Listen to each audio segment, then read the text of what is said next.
over a fourth of those who had reported anything reported scenes and half sounds, not unlike those which Wilcox had described, and some of the dreamers confessed acute fear of the gigantic nameless thing visible toward the last. One case, which the note describes with emphasis, was very sad. The subject, a widely known architect with leanings towards theosophy and occultism, went violently insane on the date of young Wilcox's seizure and expired several months later after incessant screamings, to be saved from some escaped denizen of hell. Hello everybody, welcome back to my channel. ASMR Sleep, ZZZZ, or ZZZZ, depending on how you like to say it. My name's Mel. In case you didn't already know, I picked up this book for the spooky season. Check it out. I'm pretty sure it's the leather bound. Oh, I didn't even take this off. And used like new. I didn't think I bought a used book, but whatever. I guess it doesn't matter, it's in good condition anyway. So, Tales of Horror. This is all H.P. Lovecraft tales. Now, this is what we're doing for the spooky season. Of course, we still have a ton of Grimm's fairy tales to do after. I don't know if we'll do them right after because I also got a really old Christmas story to read for the holiday season, which I've never read before.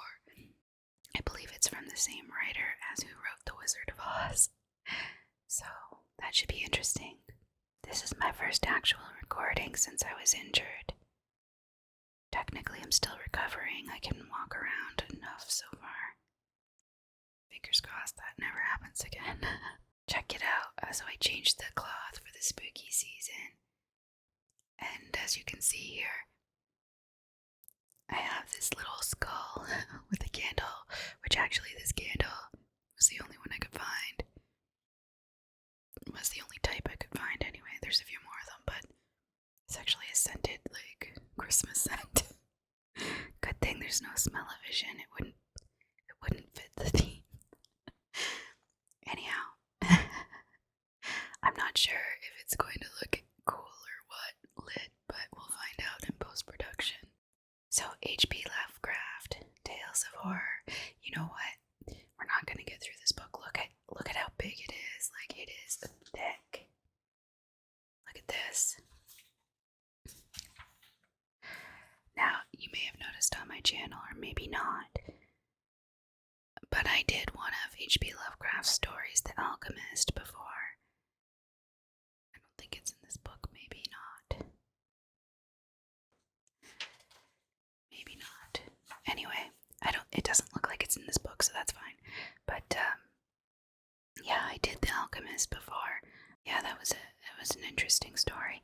Anyway, I don't know much of Lovecraft's work, but I do know that this is where Cthulhu came from. I've never actually read the story. I don't know anything about him really, so the Call of Cthulhu is what I want to read first. I'm excited to read it. Most of these stories are longer, so I'm going to break them up into separate videos because I can't record that much. Usually there's people around, and also my voice gives out too frequently. I think I can get about an hour and a half in before my whisper voice starts cracking like a prepubescent boy. So, you know. Okay, you ready? This is going to be the Call of Cthulhu. And it says, found among the papers of the late Francis Wayland Thurston of Boston.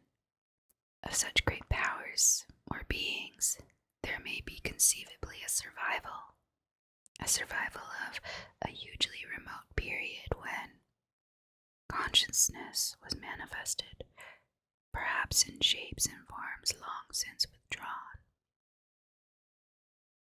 Before the tide of advancing humanity,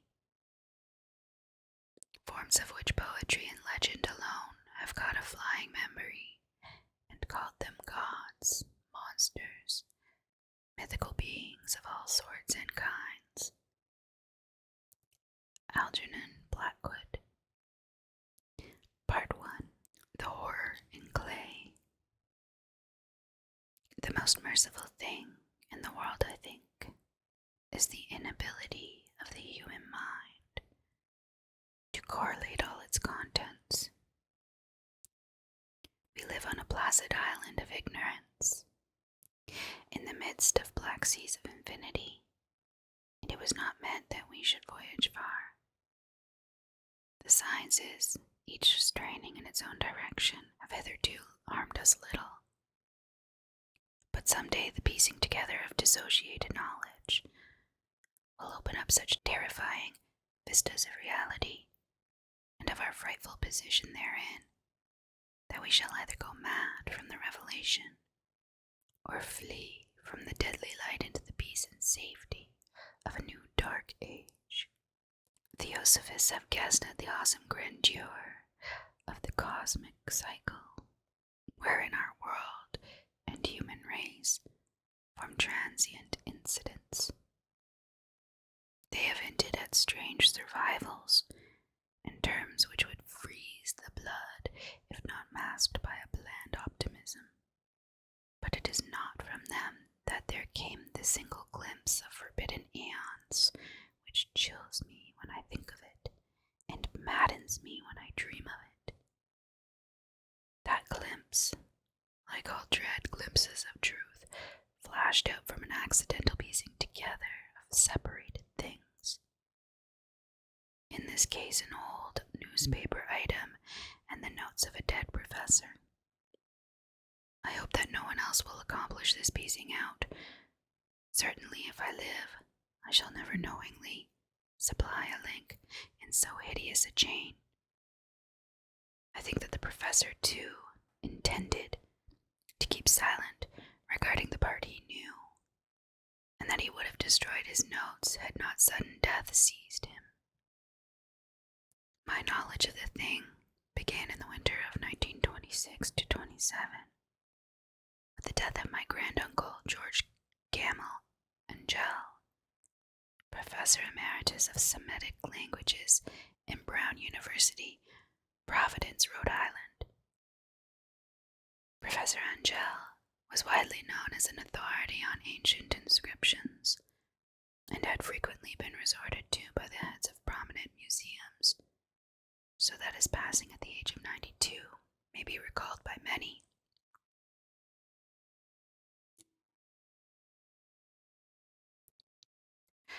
Locally, interest was intensified by the obscurity of the cause of death.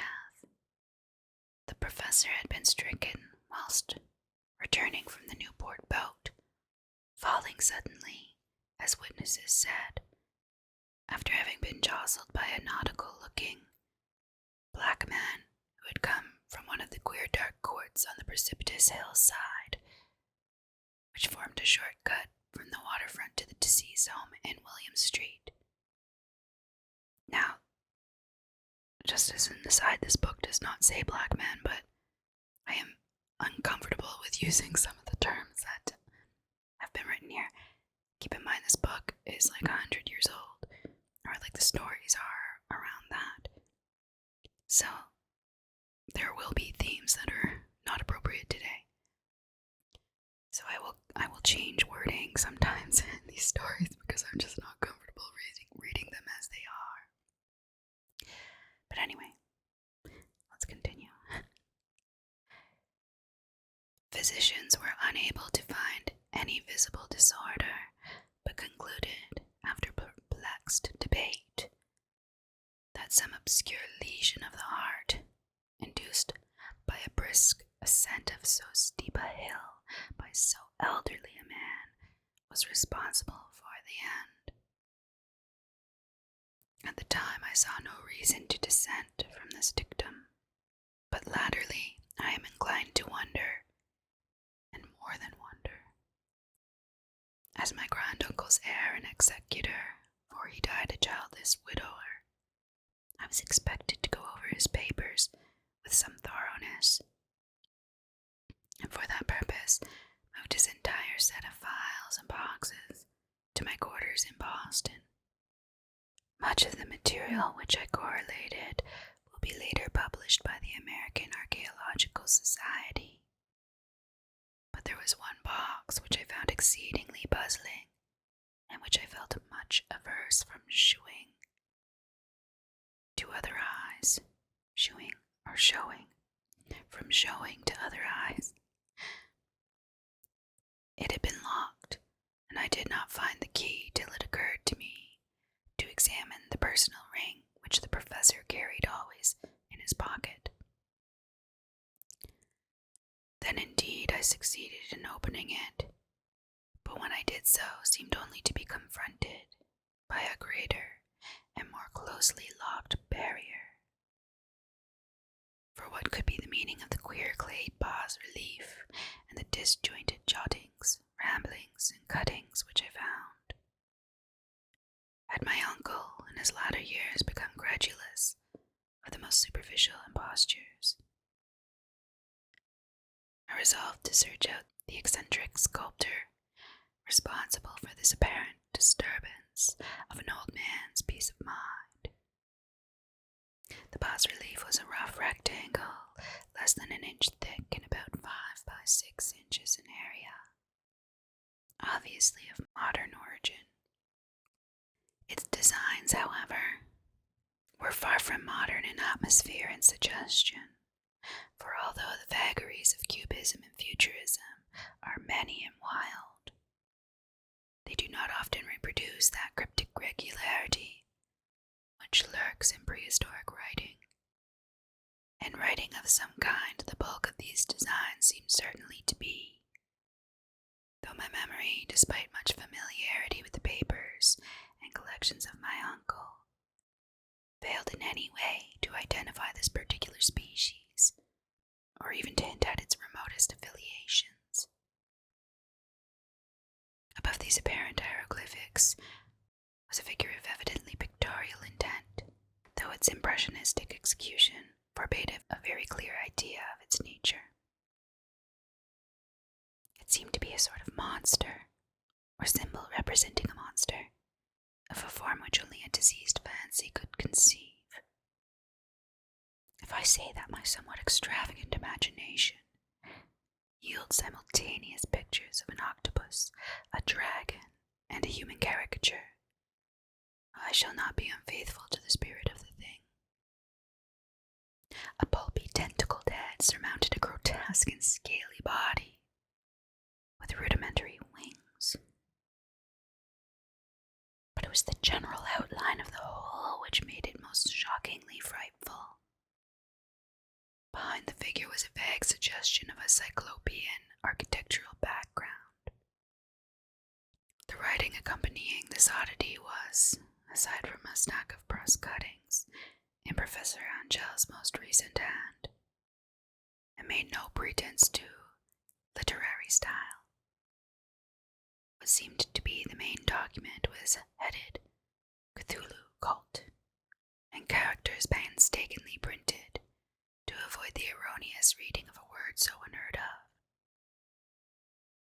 The manuscript was divided into 2 sections, the first of which was headed 1925, Dream and Dreamwork of H.A. Wilcox, 7 Thomas Street, Providence, Rhode Island, and the second, Narrative of Inspector John R. Legrasse, 121 Bienville Street, New Orleans, Louisiana, at 1908 AAS MTG. Notes on same, and Professor Webb's account.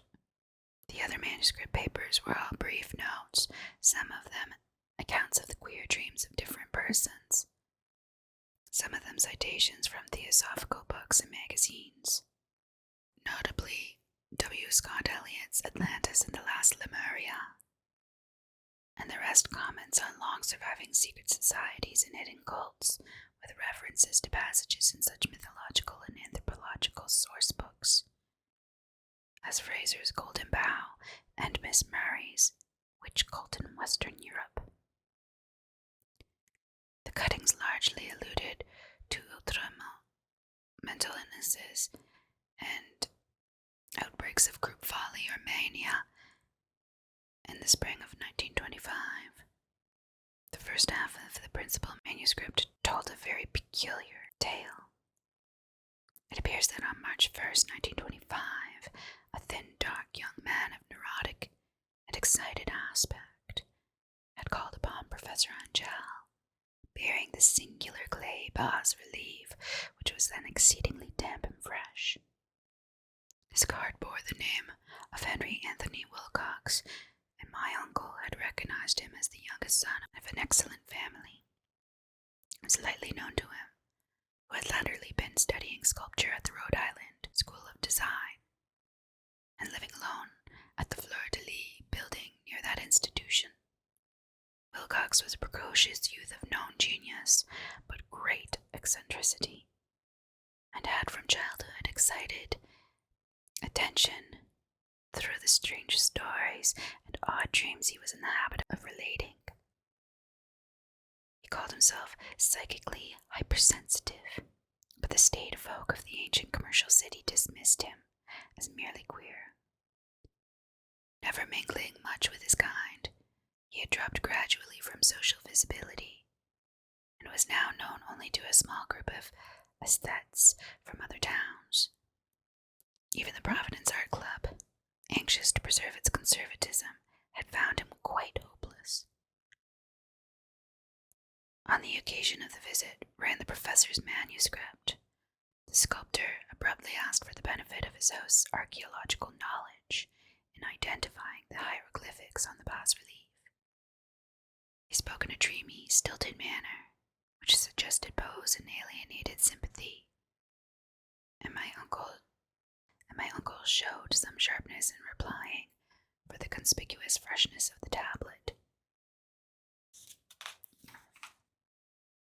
Implied kinship with anything but archaeology, young Wilcox's rejoinder, which impressed my uncle enough to make him recall and record it verbatim, was of a fantastically poetic cast, which must have typified his whole conversation, and which I have since found highly characteristic of him.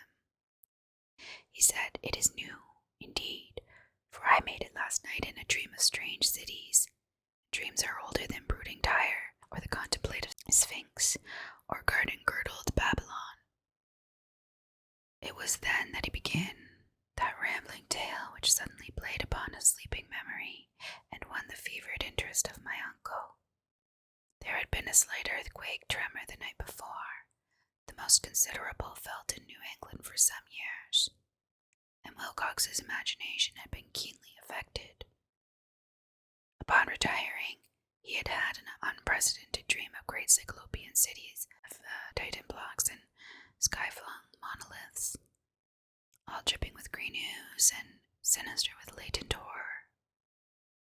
Hieroglyphics had covered the walls and pillars, and from some undetermined point below had come a voice that was not a voice, a chaotic sensation which only fancy could transmute into sound, but which he attempted to render by the almost unpronounceable jumble of letters.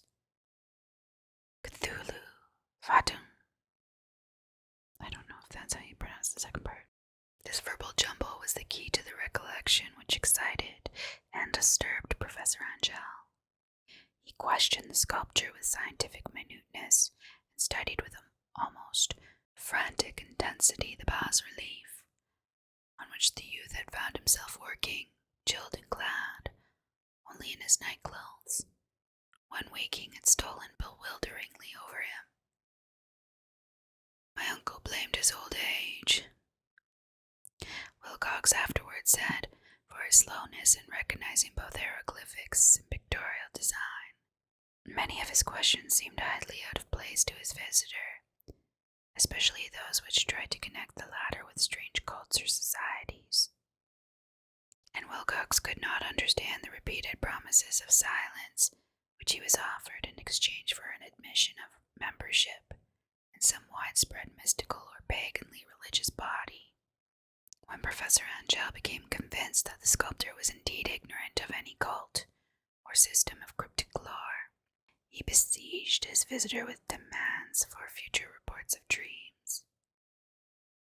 This bore regular fruit, for after the first interview, the manuscript records daily calls of the young man, during which he related startling fragments of nocturnal imagery, whose burden was always some terrible cyclopean vista of dark and dripping stone, with a subterranean voice or intelligence shouting monotonously in enigmatical sense impacts, uninscribable save as gibberish. The two sounds the most frequently repeated are those rendered by the letters Cthulu and Raya. On March 23rd, the manuscript continued. Wilcox failed to appear, and inquiries at his quarters revealed that he had been stricken with an obscure sort of fever and taken to the home of his family in Waterman Street. He had cried out in the night, arousing several other artists in the building, and had manifested since then only alternations of unconsciousness and delirium. My uncle at once telephoned the family, and from that time forward kept close watch of the case, calling often at the Thayer Street office of Dr. Toby, whom he learned to be in charge. The youth's febrile mind apparently was dwelling on strange things, and the doctor shuddered now and then as he spoke of them. They included not only a repetition of what he had formerly dreamed, but touched wildly on a gigantic thing miles high, which walked or lumbered about. He at no time fully described this object, but occasional frantic words, as repeated by Dr. Toby, convinced the professor that it must be identical with the nameless monstrosity he had sought to depict in his dream sculpture. Reference to this object, the doctor added, was invariably a prelude to the young man's subsidence into lethargy. His temperature, oddly enough, was not greatly above normal, but his whole condition was otherwise such as to suggest true fever rather than mental disorder. On April 2nd, at about 3 p.m., every trace of Wilcox's malady suddenly ceased. He sat upright in bed, astonished to find himself at home and completely ignorant of what had happened in dream or reality since the night of March 22nd. Pronounced well by his physician, he returned to his quarters in 3 days, but to Professor Angel he was of no further assistance. All traces of strange dreaming had vanished with his recovery, and my uncle kept no record of his night thoughts after a week of pointless and irrelevant accounts of thoroughly usual visions. Here the first part of the manuscript ended, but references to certain of the scattered notes gave me much material for thought. So much, in fact, that the only ingrained skepticism then forming my philosophy can account for my continued distrust of the artist.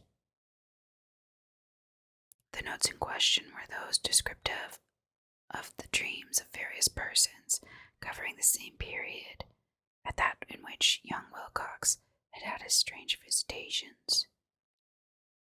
My uncle, it seems, had quickly instituted a prodigiously far-flung body of inquiries amongst nearly all the friends whom he could question without impertinence, asking for nightly reports of their dreams and the dates of any notable visions for some time past. The reception of his request seems to have been varied, but he must at the very least have received more responses than any ordinary man could have handled without a secretary. This original correspondence was not preserved, but his notes formed a thorough and really significant digest.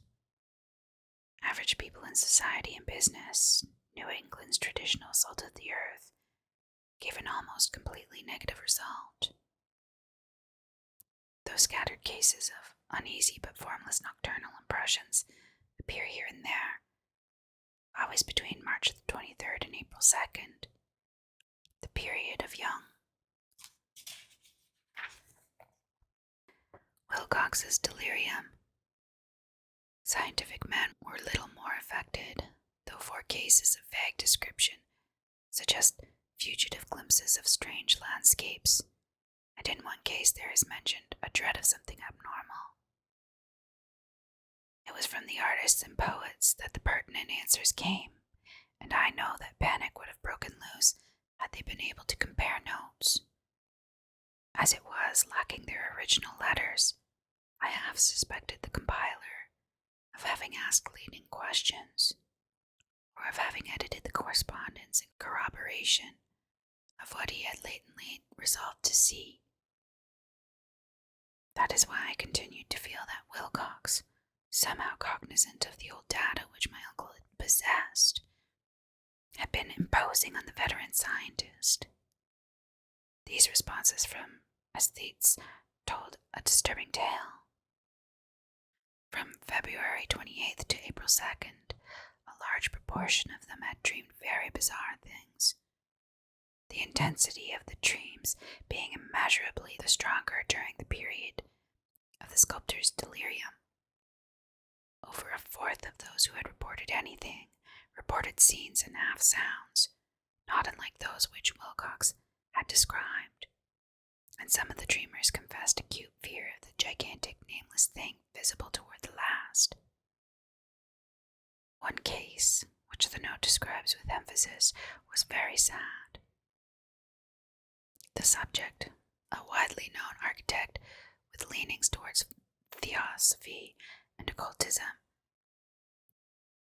went violently insane on the date of young Wilcox's seizure and expired several months later after incessant screamings, to be saved from some escaped denizen of hell. Had my uncle referred to these cases by name instead of merely by number, I should have attempted some corroboration and personal investigation. But as it was, I succeeded in tracing down only a few. All of these, however, bore out the notes in full. I have often wondered if all the objects of the professor's questioning felt as puzzled as did this fraction. It is well that no explanation shall ever reach them. The press cuttings, as I have intimated, touched on cases of panic, mania, and eccentricity during the given period. Professor Angell must have employed a cutting bureau, for the number of extracts was tremendous, and the sources scattered throughout the globe. Here was a nocturnal suicide in London, where a lone sleeper had leaped from a window after a shocking cry. Here likewise a rambling letter to the editor of a paper in South America, where a fanatic deduces a dire future from visions he has seen. A dispatch from California describes a theosophist colony as donning white robes en masse for some glorious fulfillment, which never arrives, whilst items from India speak guardedly of serious native unrest toward the end of March. Voodoo orgies multiply in Haiti, and African outposts report ominous mutterings. American officers in the Philippines find certain tribes bothersome. About this time, and New York policemen were mobbed by hysterical Levantines on the night of March 22nd to 23rd. The west of Ireland, too, is full of wild rumor and legendary, and a fantastic painter named Artois Bonnot hangs a blasphemous dream landscape in the Paris Spring Salon of 1926. And so numerous are the recorded troubles in insane asylums that only a miracle can have stopped the medical fraternity from noting strange parallelisms and drawing mystified conclusions. A weird bunch of cuttings, all told, and I can at this date scarcely envisage the callous rationalism with which I set them aside. But I was then convinced that young Wilcox had known of the older matters mentioned by the professor. Well, that is the end of part 1, which is quite long. Yeah, quite long. So we will return to part 2. This story, I believe, is only 3 parts, but they're each longer in length. So be sure to like and subscribe, if you enjoyed the story, and you will see part 2 shortly. Thank you for watching. See you next time.